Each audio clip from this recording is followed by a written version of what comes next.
Comitê de Política Monetária do Banco Central manteve a Selic em 13,75% ao ano, não indicando que a queda possa estar próxima. Confira.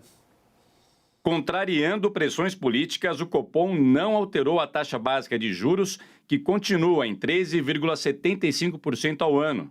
A decisão ocorre em meio a cobranças do governo para que a instituição inicie o ciclo de cortes da Selic, especialmente depois dos dados mais recentes que indicam queda na inflação.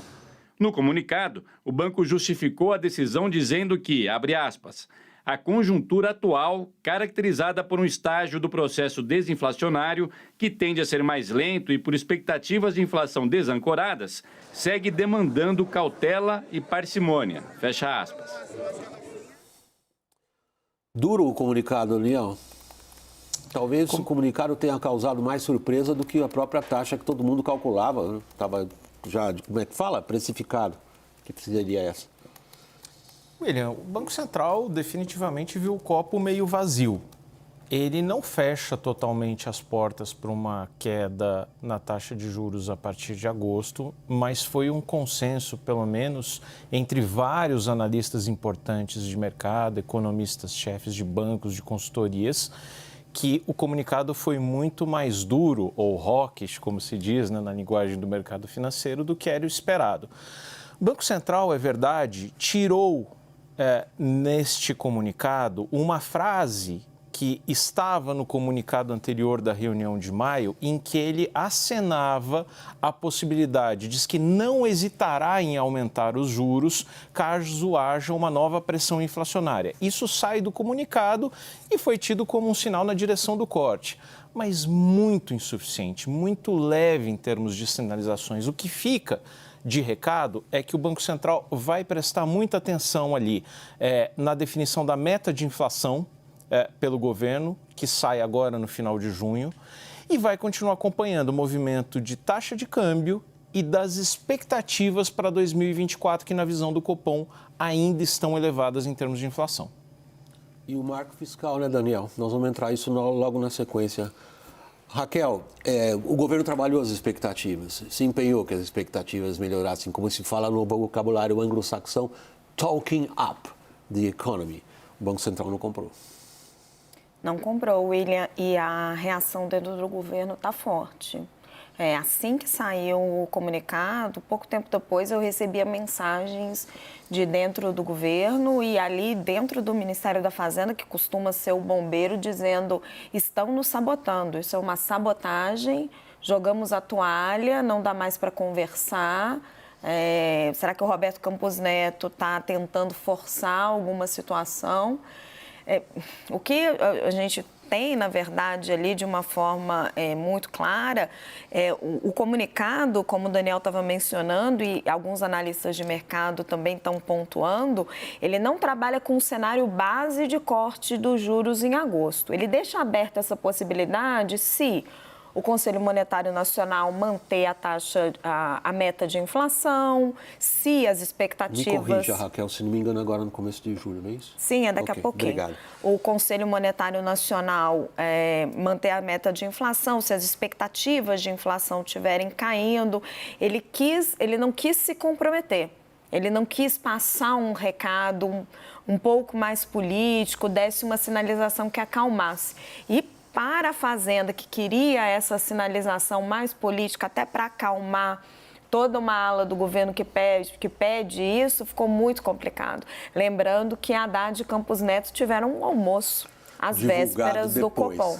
Divulgado à noite, quando já tinha acontecido, e que tratamos aqui no nosso programa, tentando estabelecer em que medida isso poderia ter alguma influência. Voltando à palavra expectativas, que tem sido uma das mais relevantes na conversa política nos últimos dias no Brasil, Caio, a dureza, a contundência, né? Vamos dizer, o incisivo, como o próprio presidente Lula tem ido contra o Banco Central, criou também uma expectativa política que, de alguma forma, essa instituição reagisse ao que foi, de fato, uma campanha organizada. Estou falando isso em tom pejorativo. Partido colocado nisso, uma série de medidas flanqueadoras, todos os ministros, um bando enorme, no bom sentido, de representantes dos mais variados segmentos da economia, todo mundo falando a mesma coisa. Qual é o plano agora? Bom, o plano agora é tentar avançar nessas reformas nessas 2, 3 semanas, né? Marco fiscal e reforma tributária, que não está fácil. Quando você pega o comunicado do Copom, ele coloca ainda incertezas fiscais e ele sai no mesmo dia em que tem uma incerteza da principal obra, vamos dizer assim, fiscal do governo, que é o marco fiscal, indo de lá para cá, né, sendo aprovado no Senado já com uma alteração, já com 2 alterações, né? Teve a alteração do relatório do senador Omar Aziz, que ampliou as exclusões. Depois o senador Randolph faz outra exclusão, a Câmara se incomoda com isso. Então precisa ter esse contexto de que a grande obra, né, vamos dizer assim, a grande proposta de sinalização de respeito ao fiscalismo por parte do governo e da equipe econômica, ela está sendo novamente alvo de uma disputa entre Câmara e Senado no mesmo dia. Porque ontem à noite, quando o relator, senador Omar, apresentou, a Câmara já achou ruim o relatório. Falou, poxa, você vai abrir exceção para o Fundo Constitucional do DF e para o Fundeb, por que a gente não pode abrir para a Engeprom, por exemplo? Essa foi o que me disseram, por exemplo. Então você tem ainda, e sem falar a reforma tributária também, que está dificílima de avançar. Deixa eu fazer o seguinte, quer dizer, vocês três já fizeram essa ligação entre, evidentemente, que são expectativas, o que é a postura do Banco Central e qual é a expectativa em torno do marco fiscal. Tem esse desenvolvimento importante ao qual o Caio se referia agora, temos informações para vocês e a gente volta para comentar. O plenário do Senado aprovou agora à noite o novo marco fiscal, foram 57 votos a 19. O texto, conforme o Caio já indicava, passou por flexibilizações. O relator, senador Omar Aziz, ampliou a lista de despesas que ficam fora do limite de gastos, contemplando o Fundeb, o Fundo de Manutenção da Educação Básica, o FCDF, o Fundo Constitucional do Distrito Federal, e despesas com ciência e tecnologia. Bom, por causa dessas mudanças, o projeto precisará passar novamente pela Câmara antes de seguir para a sanção presidencial. Daniel, isso foi um acidente de percurso, não? Desculpa, William, não te ouvi? Vou repetir para você. Isso seria, ou deveríamos, melhor dito, interpretar isso como um acidente de percurso? Pois é, William. Pegou mal na Câmara. A Câmara não foi bem azeitada essa costura no Senado. Omar Aziz e o restante dos senadores foram um pouco além do que estava combinado ali com Cláudio Cajado e Arthur Lira em termos de modificações. O Fundeb e o Fundo Constitucional do DF já havia uma expectativa de que ficassem fora. Agora, essa retirada do teto de gastos do orçamento com ciência e tecnologia, investimento em ciência e tecnologia, não estava combinado com a Câmara, pegou mal ali em termos políticos.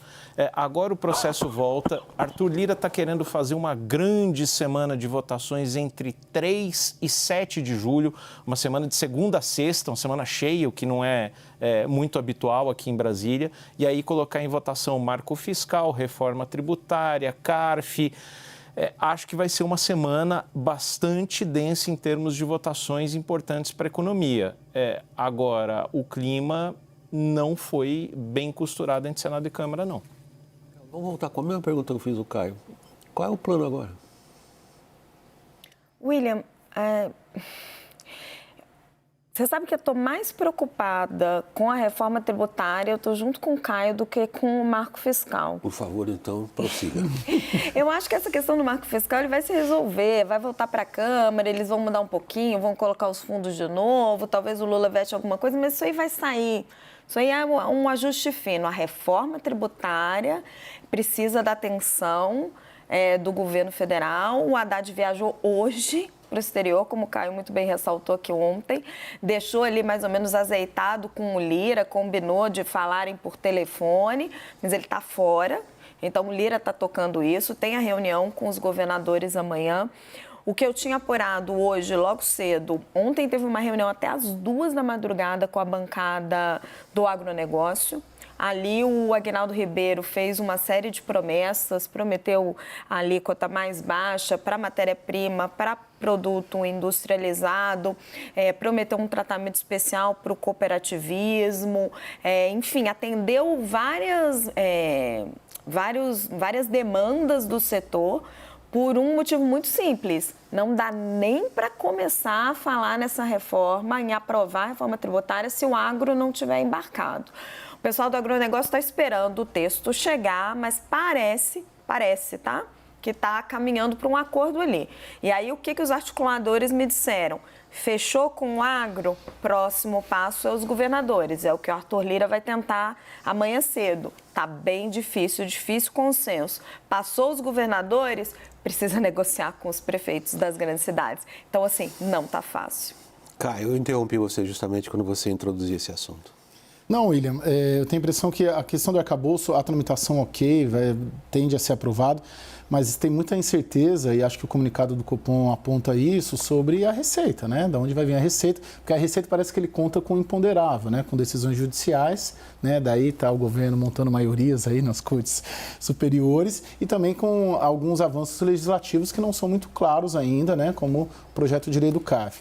No que se refere à reforma tributária, tinha uma máxima aí da política, de algum, que eu não lembro se era Ulisses Guimarães, alguém desse, que na política você combina tudo, e você monta a reunião e o anúncio com tudo já combinado.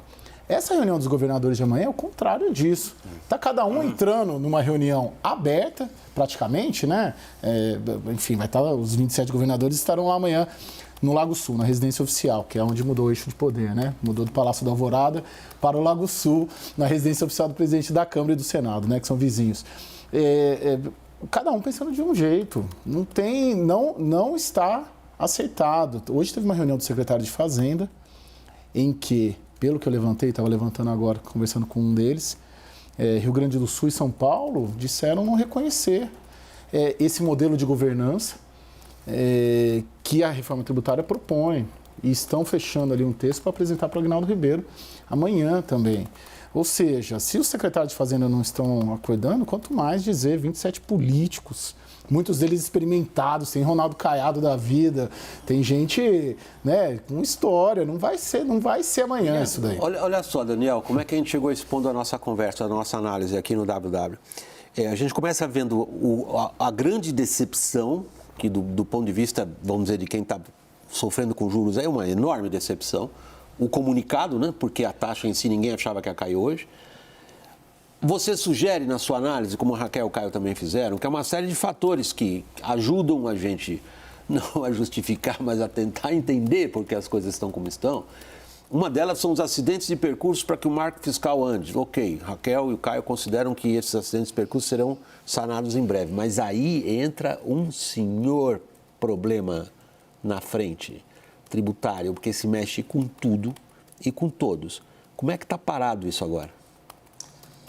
Está parado, porque, olha, acho que o presidente do Senado, Rodrigo Pacheco, acho que fez uma observação importante hoje, que é como deveriam ser as coisas. Diz ele, é hora de ceder e não de tentar mais espaços nas negociações, falando para os setores, para os governadores, para os prefeitos, todo esse pessoal que a Raquel acabou de mencionar, que um por um está tentando fazer um acordo. O que se vê na prática é o contrário. Ninguém está cedendo e todo mundo está querendo mais espaço de última hora. Mas, Daniel, isso era o que todo mundo esperava que acontecesse. Em qualquer discussão sobre reforma tributária, em qualquer uma, esquece, isso sempre vai acontecer. É que é quase insolúvel, porque você vai ter derrotados nesse processo. E aí a tese de que, no final das contas, ainda que você seja derrotado nesta briga, o bolo vai ser maior, a economia vai crescer, o PIB vai deslanchar, isso é muito difícil para os setores entenderem. O setor de serviços, por exemplo, as companhias aéreas, as operadoras de ferrovias e de rodovias soltaram ontem novos cálculos por meio da Confederação Nacional do Transporte, apontando que vão ter aumento da carga tributária. Os varejistas estão pedindo adiamento das discussões. Então, toda essa confluência de fatores joga uma pressão grande para que as conversas se arrastem para o segundo semestre. Vai ser muito difícil fechar isso ainda em julho, ao contrário do que disse. Exatamente isso. A gente não está falando, eu acho que a gente concorda, de que não haverá reforma tributária em 2023. A gente até acha que vai ter, só que não vai ter, é o que a gente acredita, pelo que eu estou sentindo aqui, pelo que a gente conversa e cobre, não vai ter até 13 de julho, até antes do recesso parlamentar. Pode ser que ela avance para o segundo semestre, porque, a não ser que todo mundo pare, Palácio dos Bandeirantes pare, todos os palácios nos estados parem, Congresso pare, para todo mundo só para tratar disso. E não vão parar só para tratar disso porque o Arthur Lira quer.